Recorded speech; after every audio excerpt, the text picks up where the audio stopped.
Hi there everyone, I am Charlotte Gibson and this is currently coming at you from Antibes, France.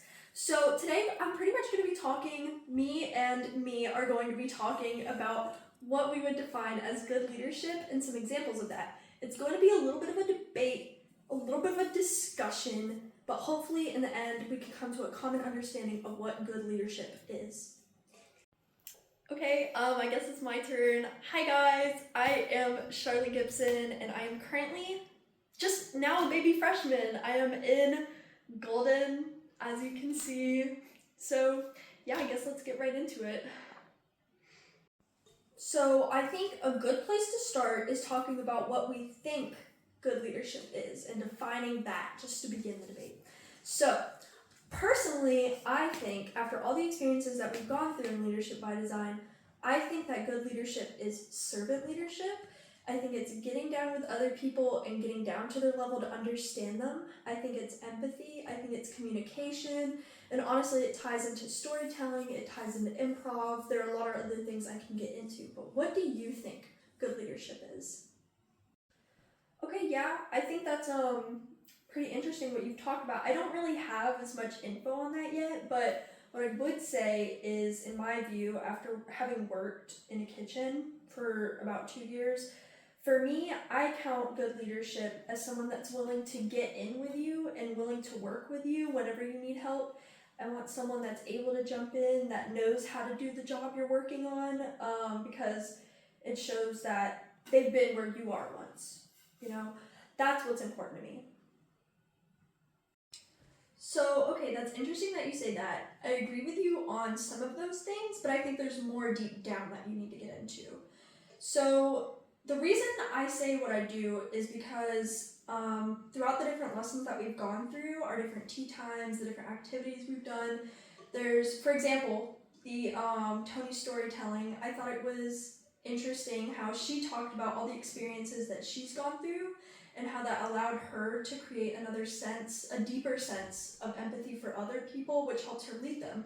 Because I'm sure you can agree that when you are being led by somebody, you want someone that can understand where you're coming from, understand why you're having a worse day, or why you're working not as good as you usually do. So personally for me, after what we've been through, I can agree that you need a deeper sense of empathy to be an effective leader. And when it comes to the improv, like I was talking about earlier, there was honestly a lot about that. Our time with Jerry Grandy talked about that, with how you need to be able to think on your feet. You need to be able to make a hard decision when it boils down to it in the heat of the moment. But you need to be able to do that in an educated way. You need to be able to do that in a way that looks out for your workers, that looks out for your company, and for the efficiency. Yeah, that's interesting what you've said. I do agree with a lot of that. I do think I also want to be a leader that people want to talk to, because like she was saying, what's important to me is someone knows, like, if I'm having a crappy day, I'm not going to be at my best performance, so I also want to be able to have someone that understands that and is willing to work with me, because, you know, as a worker, it is still my job to keep working, but it's also nice to have that human level. So when I want to lead, I want people to know that I care about them. And honestly, when it comes to what I want to lead in the future, I would say I want to lead, like you were saying, research groups. I want to lead project groups, but so far I'm not really sure how I would do that. I don't really know how to relate to those different groups as much with the current expertise that I have. So I think we can come to an agreement that leadership looks a lot different for a lot of people, or good leadership looks a lot different for a lot of people.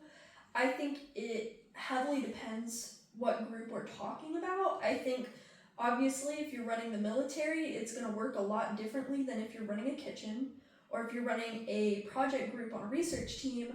I think it's going to look a lot different than leading an art project. So I think we've come to a common ground on that it is subjective, but there are a lot of things that need to carry over through all groups. I'm glad we could agree on that, and I think at the end of the day, it's just good leadership is whatever you want it to be, and it's something that you need to come to terms on with everybody in the group. So I think this case is closed. I think yeah, that's the end of the podcast. Goodbye, everyone. This is Charlotte and Charlotte. Yeah, no, I agree. I think we have come to the common ground. It's different for everybody, and that's okay. It's just you need to communicate that. You need to have your boundaries, and I hope to learn more about that in my future. So, yep, case closed. I'm Charlotte.